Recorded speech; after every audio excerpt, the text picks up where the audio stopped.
ដល់រឿង Hormuz វិញ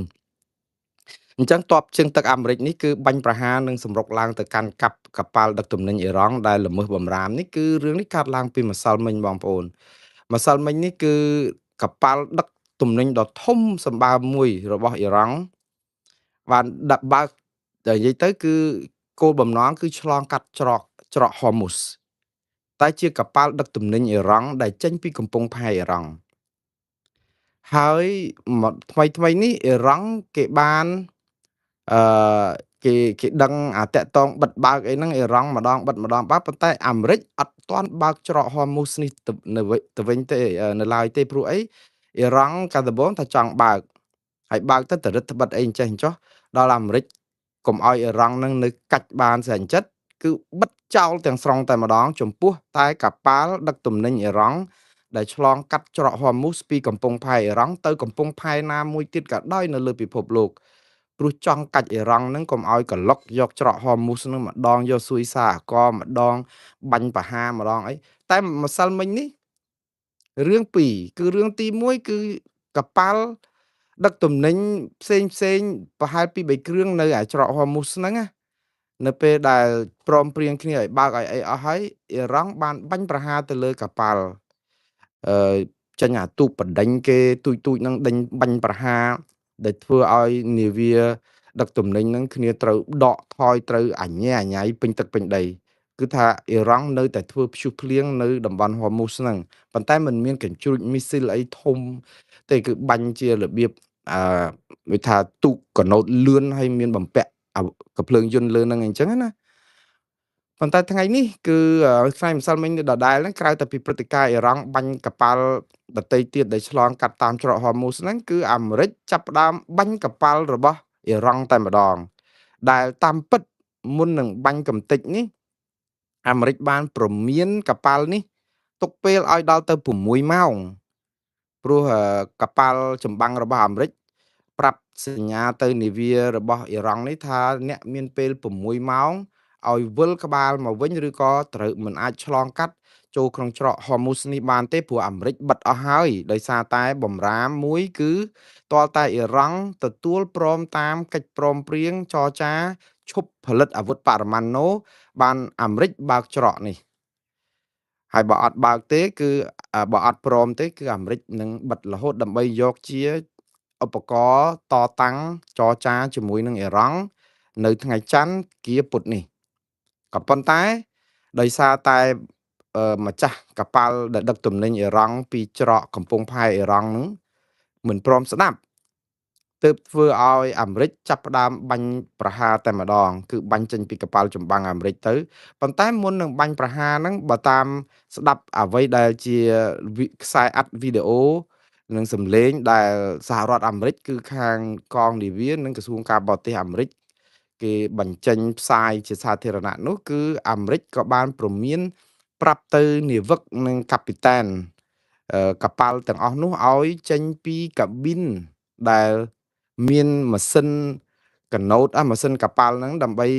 ព្រោះអីអាមេរិកនឹងបាញ់ប្រហារទៅតំបន់ហ្នឹងដើម្បីធ្វើឲ្យនាវានេះវាគាំងដំណើរព្រោះធម្មតាតែបាញ់ចំកន្លែងដែលម៉ាស៊ីនដំណើរការហ្នឹងគឺវាលុតម៉ាស៊ីនហ្នឹងហើយវាមិនអាចឆេះអីឬក៏បន្តដំណើរទៅមុខទៀតទេព្រោះអីប្រាប់ឲ្យដូរទិសដូរអីឬក៏ឈប់អីយ៉ាងណានោះគឺខាងអ៊ីរ៉ង់គេមិនស្ដាប់ហើយខ្ញុំជឿថាអ៊ីរ៉ង់អាចគឺមិនស្ដាប់បានដែរព្រោះអីដែនហ្នឹងគេថាជាដែនអធិបតេយ្យរបស់គេរឿងអីគេមកស្ដាប់ការបញ្ជារបស់នាវាចម្បាំងអាមេរិកហើយអ៊ីរ៉ង់អាចច្បាស់នៅក្នុងខ្លួនទៅទៀតថាមានកិច្ចព្រមព្រៀងជាមួយគ្នាហើយថាច្រកហ្នឹងគឺអ្នកដែលសម្រេចគឺអ៊ីរ៉ង់ទេមិនមែនអាមេរិកតែអាមេរិកថាមិនមែនទេអាមេរិកមានសិទ្ធិសម្រេចព្រោះមាននាវាចម្បាំងច្រើនណាស់នៅច្រក Hormuz ហ្នឹងដូច្នេះហើយបានជាអាមេរិកអាចបាញ់កំទេចនាវាមួយនេះតាមពិតមិនមែនជាបាញ់កំទេចឲ្យលិចទេគឺបាញ់តែត្រូវចំតែកន្លែងកាប៊ីនកន្លែងដាក់ម៉ាស៊ីនវា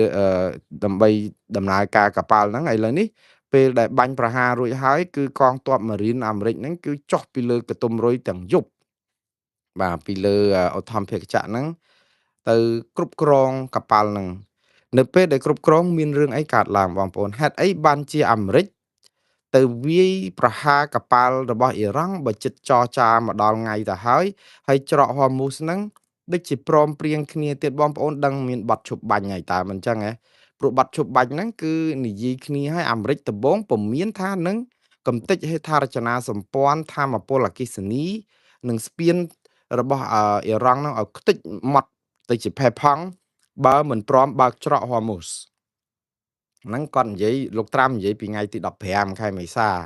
អញ្ចឹងទុកពេលឲ្យមួយអាទិត្យគឺ7ថ្ងៃដើម្បីបើកច្រកហ្នឹងហើយមានប័ណ្ណឈប់បាញ់7ថ្ងៃហ្នឹងសម្រាប់សាកល្បង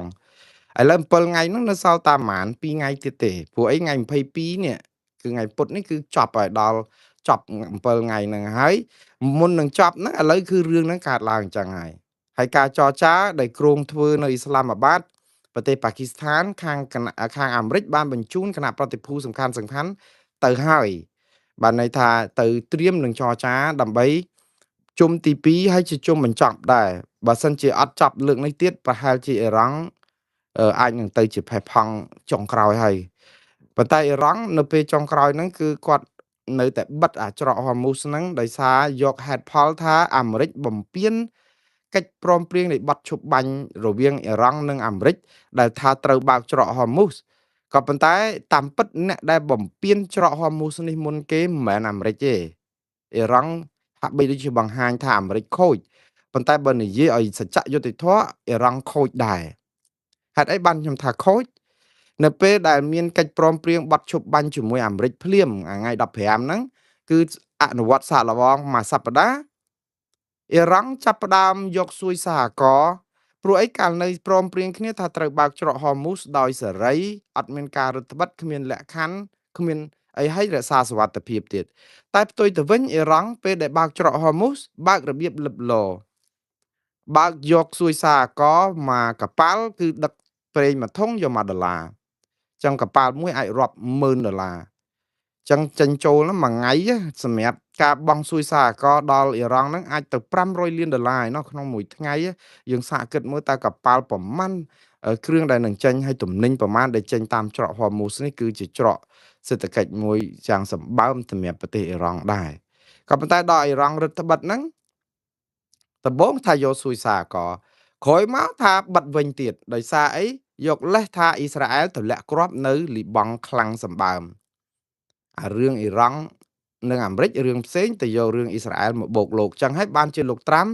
មិនឲ្យអ៊ីរ៉ង់កាច់បានគឺគាត់ចាប់ផ្ដើមបិទច្រកហ័រមូសនឹងចោលតែម្ដងតែបិទតែសម្រាប់កប៉ាល់របស់អ៊ីរ៉ង់គត់គឺអត់បិទកប៉ាល់ដទៃទៀតទេកប៉ាល់ដទៃទៀតចេញចូលបានតែរឿងវាមានពីរពេលដែលអាមេរិកបិទតែកប៉ាល់អ៊ីរ៉ង់អត់ឲ្យចេញពីកំពង់ផែអ៊ីរ៉ង់ទៅកំពង់ផែផ្សេងទៀតរបស់អ៊ីរ៉ង់នៅលើពិភពលោកហ្នឹងហើយអនុញ្ញាតឲ្យកប៉ាល់ផ្សេងទៀតដែលដឹកទំនិញដែលមិនចេញពីកំពង់ផែអ៊ីរ៉ង់ឆ្លងកាត់ច្រកហ័រមូសបានដោយអត់មានបញ្ហាអ៊ីរ៉ង់អត់ឲ្យឆ្លងទាំងអស់អានេះហើយដែលមានការប្រទាំងប្រទេសឥឡូវអាមេរិកអត់ខ្វល់បិទមិនបិទគឺអាមេរិកបិទចោលចឹងមកឲ្យតែកប៉ាល់អ៊ីរ៉ង់គឺអាមេរិកបិទដល់ពេលហើយកប៉ាល់អ៊ីរ៉ង់មួយចំនួននេះ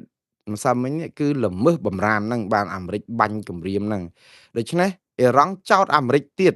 ថាបំពេញប័ណ្ណឈប់បាញ់តាមពិតអ្នកដែលបំពេញប័ណ្ណឈប់បាញ់នេះគឺអ៊ីរ៉ង់ទេពីដំបូងឡើយរឿងច្រកហ័រមូសនោះដែលម្ដងបិទម្ដងបើកម្ដងយកសួយសារកម្ដងស្អីស្អីអញ្ចឹងណាតែអញ្ចឹងដល់អាមេរិកចង់កាច់វិញគឺយកកប៉ាល់ចម្បាំងទៅទម្រាបគ្នានៅច្រកចេញចាំខ្ទប់កប៉ាល់ឆ្លងកាត់ច្រកហ័រមូសហ្នឹងតែម្ដងដោយមិនឲ្យឆ្លងបានទេឲ្យកប៉ាល់អ៊ីរ៉ង់ឥឡូវកប៉ាល់អ៊ីរ៉ង់បន្ថយខ្លួនមកហើយហាក់ប្រាប់ទៅ5 6ម៉ោង10បាញ់កំទេចហើយចូលគ្រប់គ្រងឥឡូវអ៊ីរ៉ង់ចោទអារឿងបាញ់កំទេចកប៉ាល់ហ្នឹងថាជាការប្រព្រឹត្តផ្ទុយនឹងប័ណ្ណឈប់បាញ់អាមេរិកលោកដូណាល់ត្រាំម្សិលមិញសរសេរសារអញ្ចេះគាត់ថាគាត់លែងចិត្តល្អទៀតហើយគាត់ប្រាប់ថាប្រហែលថ្ងៃនេះធ្វើរឿងចិត្តល្អឲ្យអារម្មណ៍បន្តិចដើម្បីឲ្យសម្រួលអីចឹងណាតាមពិតបើយើងមើលឲ្យមែនតែនទៅគឺអ៊ីរ៉ង់អស់ខ្យល់ហើយបងប្អូនខ្ញុំសរសើរអាមេរិកដែរដែលមានការអត់ធ្មត់នោះព្រោះកន្លងមកលោកត្រាំអត់ចេះអត់ធ្មត់ទេគឺថាទៅហើយគឺវាយខ្ទេចប៉ុន្តែប្រហែលជាចង់ប្រាប់ពិភពលោកថាឲ្យឱកាសឲ្យអ៊ីរ៉ង់ដែរក៏មិនដឹងបានជាគាត់ចេះតែអនុគ្រោះចុះអនុគ្រោះឡើងគាត់ថាអ្វីដែលគួរឲ្យកត់សម្គាល់មួយគឺអ៊ីរ៉ង់អស់ខ្យល់ហើយបងប្អូនមេដឹកនាំផ្ដាច់ការដូចអ៊ីរ៉ង់ណាកម្រចង់ចរចាណា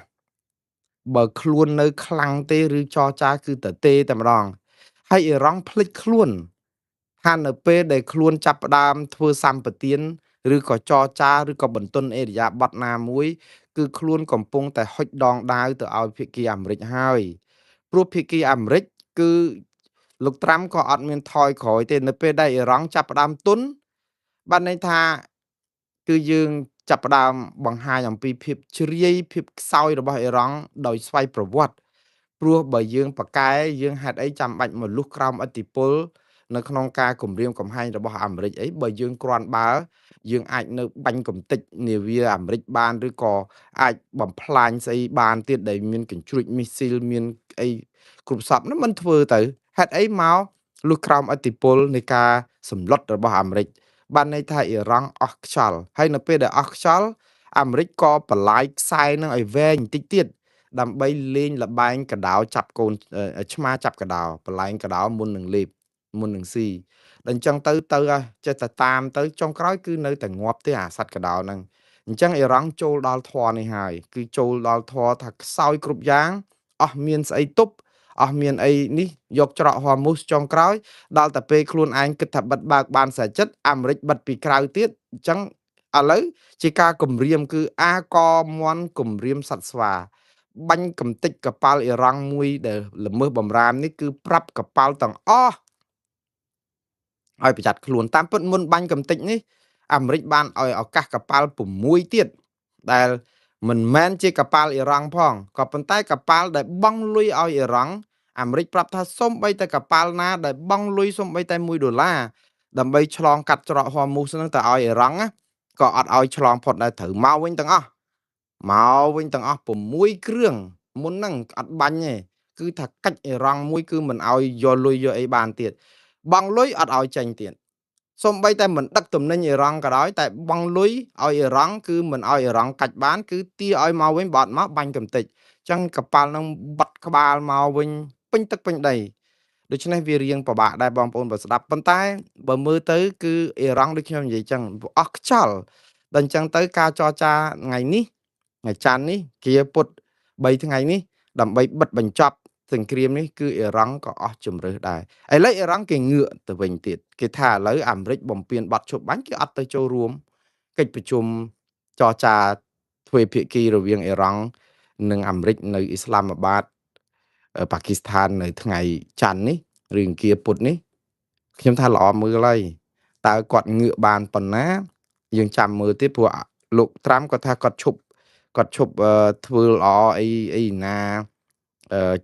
បធូរបន្ថយអីអ៊ីរ៉ង់ទៀតហើយព្រោះគ្រប់គ្រាន់ហើយអ្វីដែលជាចុងក្រោយហ្នឹងបើអ៊ីរ៉ង់នៅតែមិនចូលរួមចរចាឬក៏មិនលុបបំបាត់អាវុធបរមាណូទេគឺអាមេរិកនឹងកំទេចហេដ្ឋារចនាសម្ព័ន្ធរោងចក្រផលិតថាមពលអគ្គិសនីនិងស្ពានទាំងអស់មិនមែនទម្លាក់គ្រាប់បែកបរមាណូដូចបងប្អូនមួយចំនួនផ្សាយទេគឺបានន័យថាកាត់ផ្ដាច់ទំនាក់ទំនងស្ពានរឿងថាមពលអគ្គិសនីហើយបើអញ្ចឹងស្លាប់អស់ជាតិសាសន៍នេះមួយនឹងងងឹតឈឹងជាពិសេសពួកអ៊ីរ៉ង់ដែលនៅក្នុងរូងដីដែលអាងកជ្រួចបាញ់ចេញពីរូងដីហ្នឹងចប់ហើយហ្នឹងទៅហើយបាទបងប្អូនយើងនឹងតាមដានរឿងនេះតទៅទៀតប៉ុន្តែខ្ញុំជឿថាអ៊ីរ៉ង់អស់ជំរឿសហើយអាមេរិកគ្រាន់តែបន្លាយខ្សែឲ្យតែផុតអស់ពីខ្សែនឹងចប់ហើយគឺជាឆ្មាបន្លែងសត្វកដោទេអ៊ីរ៉ង់គឺជាសត្វកដោអាមេរិកគឺជាសត្វឆ្មាយើងដឹងហើយថាការចរចាបែបនេះគឺគ្មានយុត្តិធម៌អីសម្រាប់អ៊ីរ៉ង់ទេយើងទៅចរចាជាមួយសពាវុធយោធាគេអាចបិទគេអាចខ្ទប់អីបានសែនចិត្តរួចទៅយើងនេះនឹងដូចខ្មែរចរចាជាមួយថៃអញ្ចឹងដូចខ្ញុំនិយាយអញ្ចឹងបើខ្ញុំនិយាយពីរឿងយុត្តិធម៌អត់មានយុត្តិធម៌សម្រាប់អ៊ីរ៉ង់ទេក៏ប៉ុន្តែបើយើងនិយាយថាចោះអាមេរិកគួរបន្តដើម្បីបញ្ចប់សង្គ្រាមនេះឲ្យល្អហើយស្ដារប្រទេសនេះឲ្យមានប្រជាធិបតេយ្យសិទ្ធិមនុស្សត្រឹមត្រូវទេខ្ញុំថាគួរធ្វើឲ្យចប់ទៅហើយឲ្យអ៊ីរ៉ង់គ្រប់គ្រងប្រទេសខ្លួនគេទៅក៏ប៉ុន្តែនៅតែមានប្រជាប្រដ្ឋច្រើនណាស់ជំទាស់នឹងចំណាត់ការរបស់លោកត្រាំដែលបំពេញច្បាប់អន្តរជាតិអីនឹងនៅដដែលទេប៉ុន្តែជាទីបំផុតបើសិនសប្តាហ៍ថ្ងៃនេះអ៊ីរ៉ង់បាក់ថ្មងដែរនិយាយឲ្យត្រង់ទៅគឺអ៊ីរ៉ង់អស់មានថ្មងអញ្ចឹងទៅវាធ្វើឲ្យពិភពលោករៀងមានសុវត្ថិភាពជាងមុនបន្តិចដែរហើយអ្នកនៅមជ្ឈិមបូព៌ាហ្នឹងលែងក្អក អ្នកណាចង់ផលិតអាវុធផលិតស្អីចិនស្អីរុស្ស៊ីអីក៏អត់បានដែរដូច្ហ្នឹងទៅវាមួយយ៉ាងដែរឲ្យមានបងធំក៏បងធំចុះឲ្យតែមានបងធំមួយអូខ្លាំងជាងគេជួយកាងអញ្ចឹងទៅជាងឲ្យបងធំច្រើនអញ៉ាញ៉ៃបាក់ពួកផ្ដុំគ្នាទៅធ្វើឲ្យពិភពលោកចលាចលសប្តាហ៍ថ្ងៃនេះពិភពលោកមានតែមួយហ្នឹងមានតែអាមេរិកហ្នឹងតាក្រៅពីហ្នឹងរុស្ស៊ីទៅឆ្លោះគ្នាមួយអ៊ុយក្រែនអត់ទាំងឈ្នះអ៊ុយក្រែនផងហ្នឹងគ្មានធ្វើអ៊ុយក្រែនកើតតម្លាក់ចុះតម្លាក់ឡើងឥឡូវអ៊ុយក្រែនធ្វើដ្រូនទៅទម្លាក់ដល់រុស្ស៊ីវិញនៅកាំងស្ញាញ់ហ្នឹងស្លាប់មនុស្សអស់រាប់សែននាក់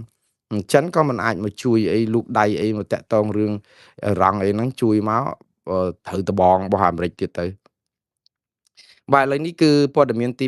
2តាក់ទងនឹងប្រេងឆៅឡើងថ្លៃវិញណាបងប្អូនដោយសារអីវាអត់ច្បាស់លាស់ម្សិលមិញម្សិលមួយថ្ងៃហ្នឹងចុះ10%ឥឡូវឡើងមក6%វិញនៅក្នុងមួយធុងហ្នឹងឡើងដូចជា$96វិញហើយជិត100វិញហើយអញ្ចឹងកម្ពុជាយើងក៏រងឥទ្ធិពលនៅក្នុងការឡើងចុះអញ្ចឹងថ្លៃសាំងហ្នឹងក៏វាមិនអាចចុះទាន់ដែរហើយនៅអាមេរិកនេះអឺប្រេងនៅក្នុងមួយធុងមួយកាឡុងបានន័យថា4លីត្រនៅស្រុកអាមេរិកនេះគឺគេគិតជាកាឡុងបងប្អូនគេអត់ចាក់រាប់លីត្រដូចយើងទេនៅស្រុកខ្មែរយើងចាក់1លីត្រនៅស្រុកនេះអត់ចាក់រាប់លីត្រទេគឺគេគិតលុយពី1កាឡុងហ្មងគឺបានន័យថា4លីត្រម្ដងហើយក្នុងមួយកាឡុងហ្នឹងគឺមុននឹងមានសង្គ្រាមនៅអ៊ីរ៉ង់នេះគឺក្រោម$3ជាទូទៅនៅលើសហរដ្ឋអាមេរិកប៉ុន្តែហើយរដ្ឋខ្លះគឺមានលើស$3អញ្ចឹងបានន័យថាម៉េច4លីត្រ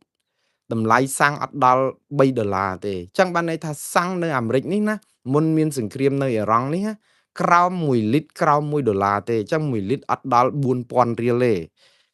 នៅក្នុង1លីត្រហ្នឹងគឺ3500រៀលអីអញ្ចឹងទេបាទបើយើងនិយាយទៅគឺសាំងនៅអាមេរិកនេះសូម្បីតែប្រាក់ខែគេលើសខ្មែរយើងដល់ទៅរាប់សិបដងបើយើងនិយាយពីប្រាក់គឺប្រាក់បំណាច់គេហ្នឹងគឺបើយើងប្រៀបធៀបទៅស្រុកខ្មែរគឺលើសរាប់សិបដងមិនមែនរាប់4-10ដងដូចជាប្រាក់កម្មករកាត់ដេររោងចក្រអីអញ្ចឹងយើង$210ហើយឮសូរបានដល់$210 $210នៅរោងចក្រស្រុកខ្មែរហ្នឹងគឺស្មើនឹងគេធ្វើការនៅនេះមួយថ្ងៃទេបើយើងនិយាយទៅណាមួយថ្ងៃគេបាន150ទៅ$180អ្នកខ្លះគេបាន$250ដែរដូច្នេះប្រាក់មួយថ្ងៃស្មើនឹងយើងមួយខែប៉ុន្តែប្រេងសាំងវិញនៅអាមេរិក1លីត្រអត់ដល់$1បើនៅខ្មែរវិញគឺជាង4000រៀលក្នុង1លីត្រលើសគេនិយាយទៅបើយើងមើលទៅគឺមិនដឹងថាតើវាខុសគ្នាឆ្ងាយមេឃដីយ៉ាងម៉េចតាក់ទងនឹងរឿងប្រេងហ្នឹងណាតែយើងទៅបន្ទោសស្រុកខ្មែរក៏តាមមិនបានដែរព្រោះអីយើងវាគ្មានប្រេងគ្មានស្អីទេយើងមិនទៅរកប្រេងឯណាបានឥឡូវមានអាប្រេងនៅក្នុងដែនសមុទ្រត្រួតស៊ីគ្នាជាមួយថៃហ្នឹងគ្មានក្រុមហ៊ុនណាទៅរកកើតទេបងប្អូនបានមកដំណក់ចុងក្រោយគេហ្នឹងគឺបានតែមកដំណក់ហ្នឹងឯងមកតក់ហ្នឹងទៅចប់ហើយព្រោះឥឡូវថៃគេកំពុងរលុបអា MOU 2021ដែនសមុទ្រត្រួតស៊ីគ្នាហ្នឹងអត់មានក្រុមហ៊ុនណាទៅរកប្រេងជាមួយយើងទេដូច្នេះរឿងទៅបូមប្រេងបូមអីហ្នឹងគឺ10000ឆ្នាំហើយក៏ប៉ុន្តែមិនមែនអាក្រក់ពេកទេបងប្អូនវាពិបាកខ្លាំងសម្រាប់រដ្ឋាភិបាលកម្ពុជាសពថ្ងៃដែលមិនអាចនឹងទៅយកលុយពីប្រេងហ្នឹងមកដើម្បីដោះបំណុលឬក៏ដើម្បីបំពន់ធ្វើឲ្យគណៈបកកាន់អំណាចនេះកាន់តែរឹងមាំបន្តបំផ្លាញសិទ្ធិមនុស្សប្រជាធិបតេយ្យទៀតប៉ុន្តែវាចំណេញសម្រាប់ប្រជាពលរដ្ឋខ្មែរទាំងទូទៅ1.17 លានអ្នកជាងនឹងដែរនៅពេលដែលធនធានធម្មជាតិទាំងអស់នោះអត់ទាន់កាយមកវានៅបាតសមុទ្រណាគឺវាសល់ហើយសម្រាប់ឲ្យកូនចៅខ្មែរយើងជំនាន់ក្រោយបើយកមកចែកគ្នាស៊ីអស់ទៅពុកលលួយបានតែក្រុមបកពួកនិយមអីអញ្ចឹងមកហើយយើងចម្ពាក់បំណុលគេគ្មានទីបញ្ចប់ទុកទៅឲ្យសល់អញ្ចឹងទៅថ្ងៃក្រោយទៅចាំកាយមកមានការដឹកនាំរដ្ឋាភិបាលមួយមានគណៈបកប្រឆាំងមានគណៈបកកណ្ដាលអំណាចស្មើតុល្យភាពគ្នាមានប្រព័ន្ធផ្សព្វផ្សាយឯករាជ្យមានប្រព័ន្ធប្រយុទ្ធប្រឆាំងអំពើពុករលួយនឹងវាល្អដោះស្រាយបញ្ហាលុយជាតិនឹងកុំឲ្យគេលួចច្រើនពេកអានឹងបើបានពេលហ្នឹងសល់អញ្ចឹងក៏ល្អដែរបើយកមកឥឡូវក៏ជើធ្លុះហូរខ្ទេចខ្ទីអស់បំផ្លាញខ្ទេចខ្ទីដដែលហ្នឹងមើលតែព្រៃឈើមើលតែរ៉ែស្អីខ្ទេចខ្ទីម៉ត់អស់អាលីងហើយហ្នឹងអស់អីលក់អស់អីកាយហើយហ្នឹងដល់អញ្ចឹងទៅសួរថាចោះអស់អាលីងហ្នឹងតើប្រជាពលរដ្ឋធូធាមែនអត់អាលីងព្រៃឈើតារ៉ែធម្មជាតិអីផ្សេងអីសាច់កាយឯងមកសម្បើមយកទៅលក់ផ្ដេសផ្ដាសអស់ ដល់ចុងក្រោយប្រជាពលរដ្ឋ2លាននាក់ទៅធ្វើការជាខ្ញុំកញ្ចេះគេនៅថៃដដែលអាហ្នឹងហើយដោយសារតែគេជឿធ្លុះយើងណាឥឡូវហ្នឹងចឹងបានថាបិទគេជឿហ្នឹងសិនណាទុកឲ្យបើថាធ្លុះកុំចាក់អីចូលទុកចោលចឹងទៅវាអត់មានអីហូរទេនៅក្រោមដីហ្នឹងសិនទៅ